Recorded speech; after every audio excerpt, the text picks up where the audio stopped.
pour teewee régate yi waaw régate yi nag nekk na loo xamante ne événement bu am solo la bu ngeen xoolee daanaka ñëpp ñëw nañu pêcheurs yi nag nga xamante ne ñoo koy sëq lu si ëpp mu nekk pêcheurs yi nga xam ne ñoo nekk fii ci Langue de Barbarie bu ñu waxee Langue de Barbarie rek ñu si gën a jublu fii côté goxu Mbaaj côté Ndar Tuut ba ci Guet Ndar ñoom ñëpp boobu daanaka ñoom ñoo bokk ci événement bu am solo bi mu nekk rawante gaal te nekk na loo xamante ne aada la nekk na événement boo xamante ne bu ñu koy organisé ñoom ñëpp dañ si bokk nekk benn wane également ni lii bokk na ci aada réew mi te nekk na loo xamante ne lu am solo la parce que bu ngeen xoolee rawante gaal yi événement bu spectaculaire la donc am na si donc ay activités yoo xamante ne yu am solo la muy rawante gaal te boo xoolee am na rawante gaal si biir ak biir rawante gaal bi aussi dañuy am na événement boo xam ne mooy dañuy fexe ba gaal yi suuf après ñu fexe encore ba diggatuwaat gaal yi loolu nekk na loo xamante ne spectacle la. ren gis nañ ni maanaam rawante gaal bi dafa am solo gis ngeen nekk ci côté point bi nu mu feesee dell ak mbooloo côté Sor nu mu feesee dell ak mbooloo fii ci Sundoné ni mu feesee dell ak mbooloo loolu mooy lan mooy dafa wane ni maanaam rawante gaal dafa nekk loo xam ne dafa ancré ci maanaam ci population Saint-Louis ñëpp a ko bëgg donc ñëppay ñëw ñëppay fekkee ñëppay seetaan loolu nag bu amee dafa fekk ne tey lu ñu mën a maanaam seetlu mooy ren gii ñetti suufkat yëpp ñoom ñoo teew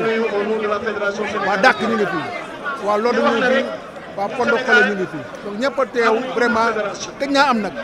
te lii dafa rek am solo loolu nag bu dee ba am nañ ñu ko dox ñooñu ma leen gërëm baax di leen sant bu mel ne Cheikh Samba Sène bu mel ne Latif Fall la commune de Saint-Louis joué ci rôle bu am solo ñëpp ànd nekk benn foondoo fettandoo defandoo la compétition loolu mooy résultat bi loolu moo tax commune ret cette année jël enveloppe bu duun jagleel ko 10 millions mosu ba yegg loolu nag gis ngeen résultat baa ngi ni ma koy rafetlu bu baax a baax di remercier aussi la Linguère parce que dañoo la Linguère mooy le moom mooy def vraiment mu amee parrainage pour l'édition de cette année di jéem a séntu édition yi ñëw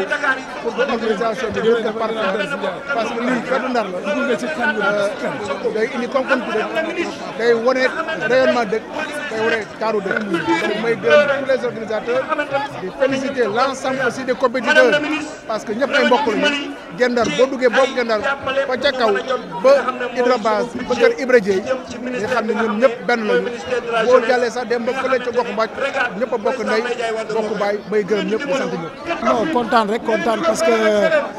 bi ñu bëggee organiser ñun waa fédération Sénégal de régate waa Ndar am ñoo xamante ne dañ bëgg a organiser mu nekk waa Guet Ndar Mool dañ mujjee dajaloo maire oo ñu waxtaan ñun ñu jee en partenariat avec Guet Ndar Mool fédération Guet Ndar Mool yàlla def ñu nekk si organisation bi ñu nekk si organisation bi tamit yàlla def ñu yegg si fii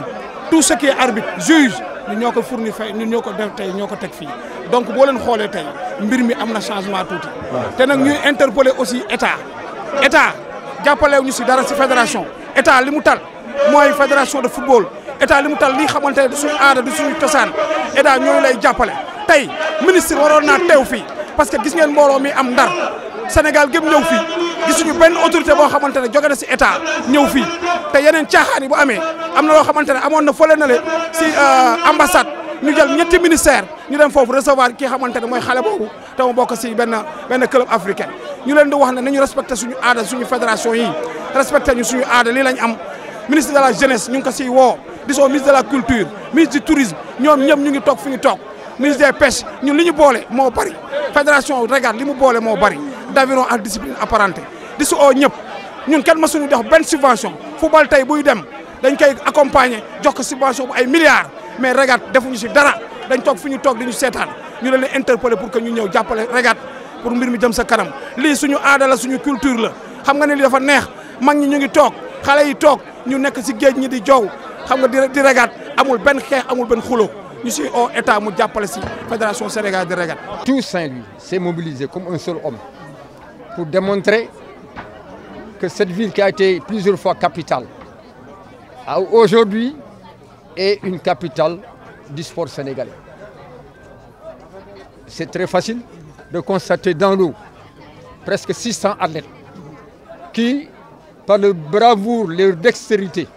leur art de maîtriser leur environnement, ont démontré à la face du monde qu'ils sont les inventeurs de la pratique nautique. En matière de pratique nautique, ils n'ont pas leur pareil. Ils l'ont montré et démontré. En 1 heure de temps, n'est-ce pas, des acteurs qui sont dans des pirogues de 50 à 80 hommes ont démontré par leur bravoure, leur courage, une lutte farouche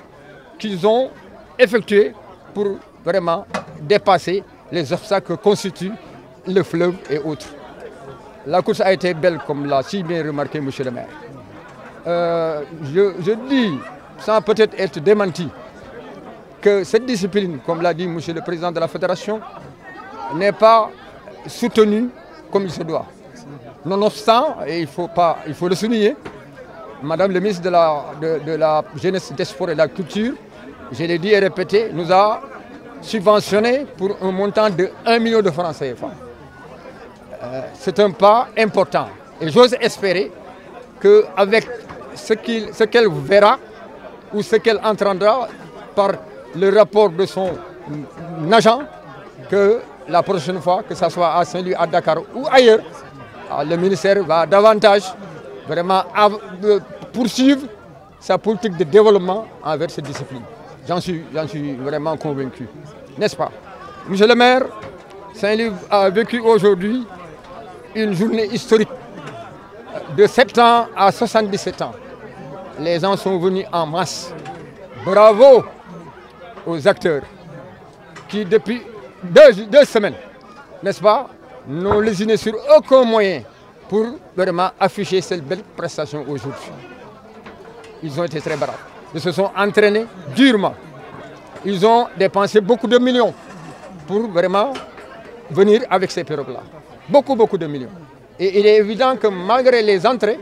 ce sera un déficit par rapport à tout ce qu'ils ont demandé. Donc cela, pour appuyer le plaidoyer, fait tantôt par M. le Président de la Fédération des régates, mérite d'être retenu. Et vraiment, c'est une discipline qui a de l'avenir. Il y a l'aviron, n'est-ce pas? C'est important. Avec les jeunes, bien en forme pour ramer, ils pourront demain nous voilà de véritables motifs de satisfaction. Il faut effectivement appuyer les régates. Vraiment, il faut davantage. Et surtout, comme le dit mon premier vice-président, cette discipline permettra, à n'en pas douter, de freiner l'immigration clandestine. Parce que s'ils savent s'ils restent ici, de temps à autre, il y a une pareille manifestation, à partir de laquelle ils auront quelque chose, vraiment, mais demain, bon, ils ne vont pas hésiter de rester, sachant qu'ils vont vivre une journée très belle, n'est-ce pas? En un mot comme en 1000 mots, au nom du comité paritaire, monsieur le maire, merci.